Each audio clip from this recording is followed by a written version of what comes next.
बिस्मिल्लाहिर्रहमानिर्रहीम। Dear students, अस्सलाम वालेकुम। डियर स्टूडेंट्स, आज हम 21 जून 2024 के डॉन एडिटोरियल्स को एनालाइज करेंगे। इसमें सबसे पहला है केपीज पावर स्ट्रगल।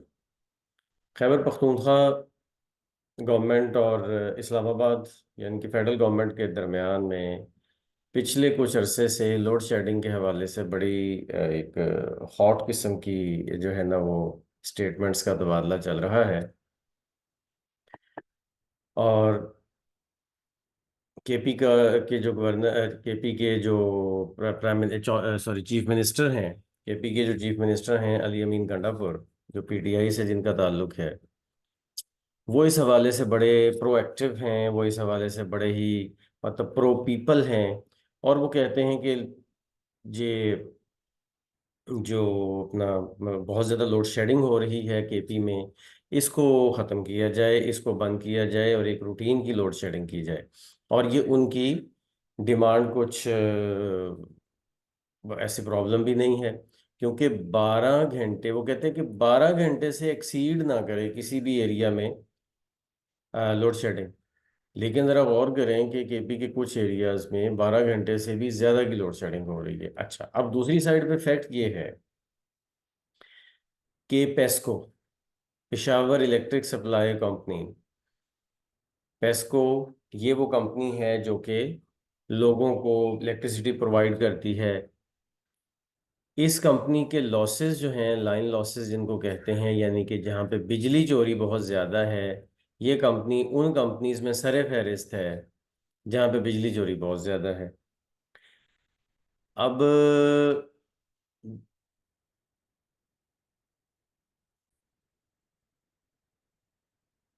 जी, तो अब सिचुएशन इस तरह से है कि पेस्को यानी कि वो कंपनी जो ज़्यादातर केपी के एरिया को बिजली सप्लाई करती है, उसमें लाइन लॉसेस बहुत ज़्यादा हैं, उसमें बिजली चोरी बहुत ज़्यादा है।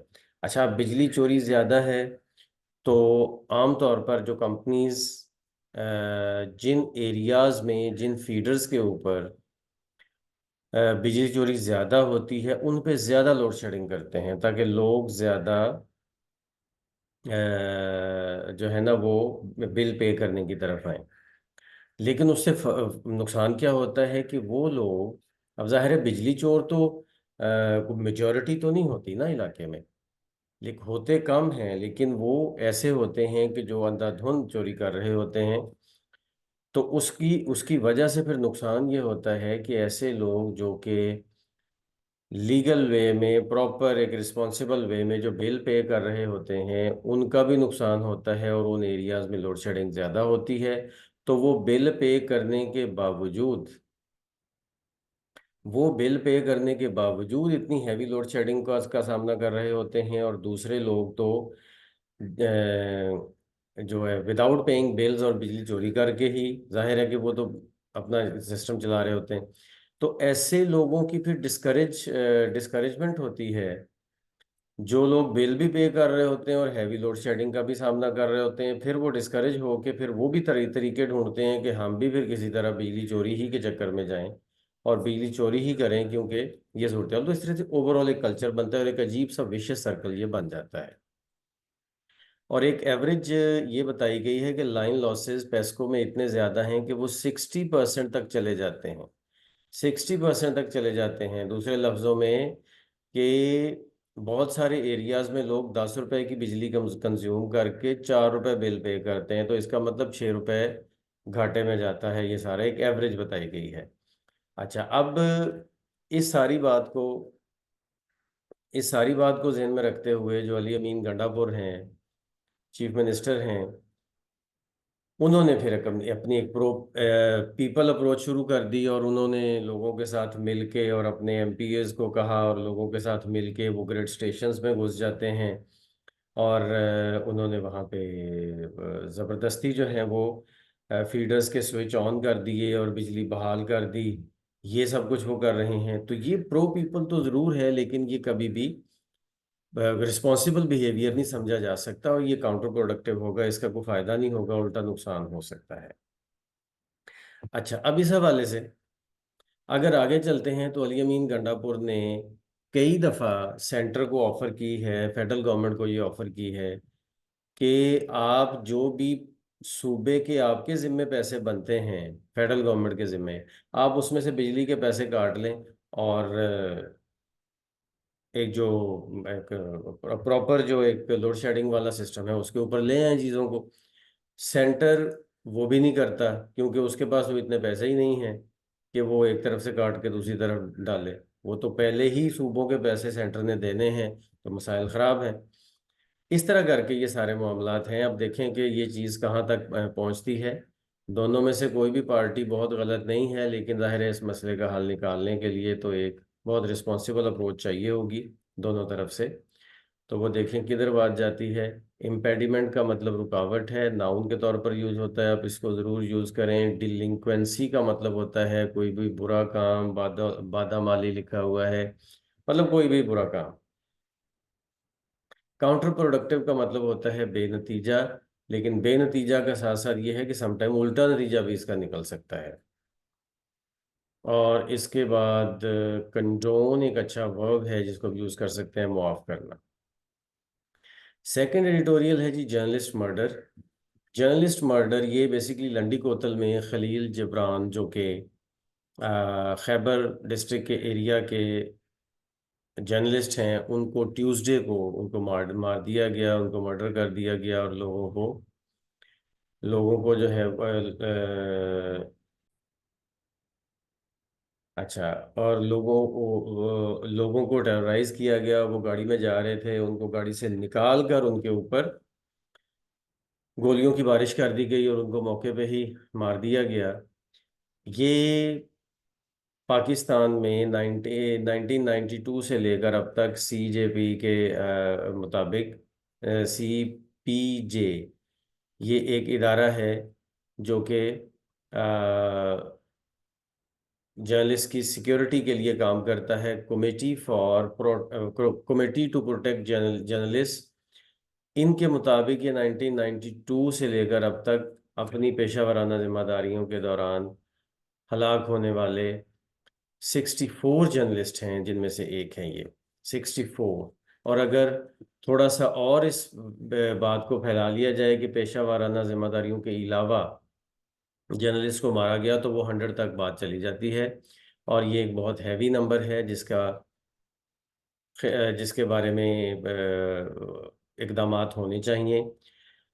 और इसमें बहुत सारे एक्टर्स हैं, क्योंकि ज़ाहिर है सहाफ़ी वो है कि जिसने मुआशरे की असल तस्वीर लोगों के सामने लानी होती है। तो उसमें फिर बहुत सारे लोगों को प्रॉब्लम्स होते हैं, उसमें मिलिटेंट्स भी होते हैं, उसमें क्रिमिनल गैंग्स भी होते हैं जो सहाफ़ियों से तंग होते हैं, उसमें इलाके के इन्फ्लुएंशियल्स भी होते हैं, ठीक है। और उसमें फिर कई ऐसे स्टेट अपरेटस के लोग भी होते हैं जो ये नहीं चाहते कि उनसे बहुत ज़्यादा क्वेश्चन पूछे जाएं। यहाँ पे एक हिडन बात कर गया है हमारा एडिटर, लेकिन बहरहाल उम्मीद है कि समझने वाले समझ जाएंगे कि वो मतलब वो एक्टर्स भी शामिल होते हैं जो कि बहुत ज़्यादा क्वेश्चन पूछने से घबराते हैं, और वो खुश नहीं होते उन लोगों से कि जो बहुत ज़्यादा क्वेश्चन पूछते हैं। और ज़ाहिर है जर्नलिस्ट का तो काम ही क्वेश्चन पूछना है। तो और ये जर्नलिस्ट जो भी काम ये करता है वो नेशनल इंटरेस्ट में, पब्लिक इंटरेस्ट में करता है। तो इसलिए फिर लोगों को उनसे तंगी होती है, और बहुत सारे लोग तंग होते हैं। और उनमें से कौन जो है वो इस पॉइंट तक आ गया कि उसने जर्नलिस्ट को मार दिया, इसका तो अभी कुछ नहीं कहा जा सकता। लेकिन गवर्नमेंट को जर्नलिस्ट को प्रोटेक्ट करने के लिए अच्छे इकदाम करने होंगे। हमारा जो नंबर है जर्नलिस्ट की, जहाँ पे वल्नरेबल हैं जर्नलिस्ट, उनमें 11वें नंबर पे हम हैं, 11वें नंबर पे हम फॉल करते हैं। यानी कि हम सहाफ़ियों के लिए 11वें नंबर पे द मोस्ट डेंजरस नेशन है, मोस्ट डेंजरस कंट्री हैं। और इसका एक वायलेंस फ्री एनवायरनमेंट बनना चाहिए ताकि मीडिया पर्सन अपने सही तौर पर जिम्मेदारियां अदा कर सकें। अच्छा, इसमें डस्टार्डली एक वर्ड है, बुज़दिलाना। ये LY पे एंड होने वाले उन चंद वर्ड्स में शामिल है जो कि एजेक्टिव के तौर पर होते हैं, जैसे फ्रेंडली, जो एडवर्ब नहीं होते।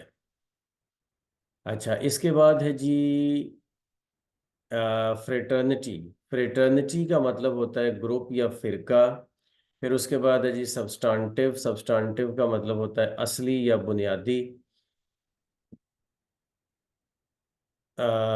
इसमें भी यूज़ होना चाहिए। और प्रिजर्व का मतलब होता है जारी रखना, चीज़ों को महफूज करना, जारी रखना। अच्छा, आगे चलते हैं। तो थर्ड वाला जो है वो है लीनर गवर्नमेंट।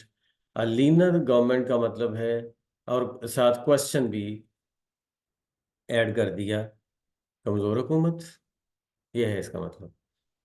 तो बेसिकली बात है कि फाइनेंस मिनिस्टर जो मोहम्मद औरंगजेब हैं, उन्होंने दोबारा से गवर्नमेंट की ये कमिटमेंट शो की है कि जो ऐसी मिनिस्ट्रीज जो कि 18वीं तरमीम में, जो 18वीं तरमीम में ऐसी मिनिस्ट्रीज जो कि सूबों को मिल गई हैं, जो अब सूबों के सब्जेक्ट्स हैं, जैसा कि एजुकेशन का महकमा है, जैसा कि हेल्थ का महकमा है, जैसा कि अपना एनवायरनमेंट का महकमा है, और भी बहुत सारे महकमे हैं जो कि सूबों को मिल गए हैं 18वीं तरमीम में। और ये 2010 की बात है, 14 साल पहले। उनकी मिनिस्ट्रीज भी बनी हुई हैं इस्लामाबाद में फेडरल गवर्नमेंट के अंडर। मतलब एजुकेशन की फेडरल मिनिस्ट्री भी है, जिनका कोई काम नहीं है, सारा काम तो सूबे कर रहे हैं। ठीक है। इसी तरह से हेल्थ की मिनिस्ट्री भी बनी हुई है, इस तरह के और भी। तो अब ये पॉलिटिकल रीजंस की वजह से अभी तक चल रही हैं। ठीक है। पॉलिटिकल रीजंस की वजह से इसलिए चल रही हैं कि फेडरल लेवल पे ज़्यादा वजीर बनाने की का मौका मिल जाता है जो भी गवर्नमेंट आती है उसको। ठीक है। और इस हवाले से कोई प्रॉपर फैक्ट्स एंड फिगर्स तो अवेलेबल नहीं हैं कि कितनी इस तरह की मिनिस्ट्रीज हैं जो काम कर रही हैं, उनमें कितने लोग काम कर रहे हैं, उनकी कितनी सैलरीज जा रही हैं, उन पे मजीद कितना खर्चा हो रहा है।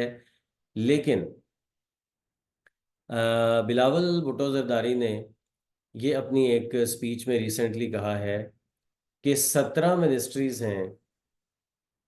ठीक है। जो कि नहीं, रिसेंटली नहीं कहा उन्होंने, 2010 में ही कहा था कि 17 मिनिस्ट्रीज वो हैं फेडरल लेवल पे जो कि खाम खा जिनको ख़त्म हो जाएंगी और जिनका कोई काम नहीं रहेगा। और वो 300 बिलियन रुपीस जो हैं वो सालाना खर्च कर रही हैं। 300 अरब रुपया रोज़ाना खर्च कर रही, आई मीन सालाना खर्च कर रही हैं। तो वो जाहिर है कि वो फिगर अगर देखी जाए तो अब तो वो नंबर ज़्यादा हो गया होगा ना, पैसे ज़्यादा हो गए होंगे। तो उनको ख़त्म लाजमी होना चाहिए। अच्छा, अब 18th अमेंडमेंट जो है वो पाकिस्तान में एक बहुत बड़ी कॉन्स्टिट्यूशनल रिफॉर्म थी कि सूबों को आ, एक कह लें कि उनका हक दिया गया, और ये प्रोविंशियल ऑटोनॉमी की तरफ एक बहुत सॉलिड कदम था।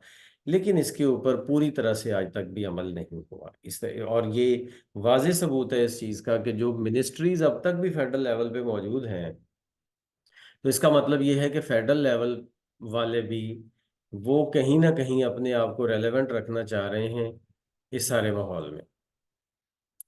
और वो अगर इस सारे माहौल में अपने आप को रेलेवेंट रखना चाह रहे हैं, तो इसका मतलब ये है कि वो कहीं ना कहीं ये सोच मौजूद है कि ये 18वीं तरमीम तो कभी ना कभी ख़त्म हो ही जानी है।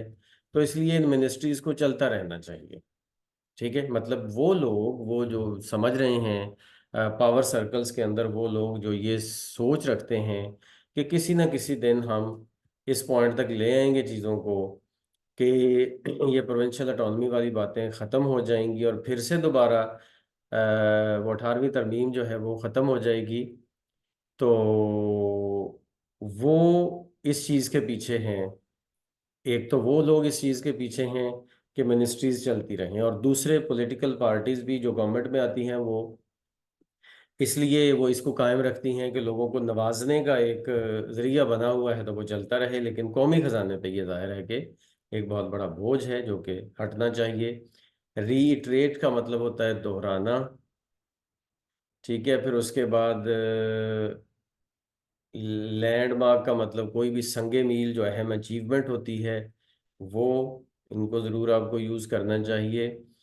और फिर उसके बाद रेटरिक का मतलब बयानिया, नैरेटिव, ये भी कई दफ़ा बात हो चुकी है, और इसके ऊपर ये वर्ड ज़रूर बहुत अच्छा वर्ड है, अपनी राइटिंग में ज़रूर आप यूज़ करें। तो आज के लिए इतना ही। Thank you. अल्लाह हाफिज़।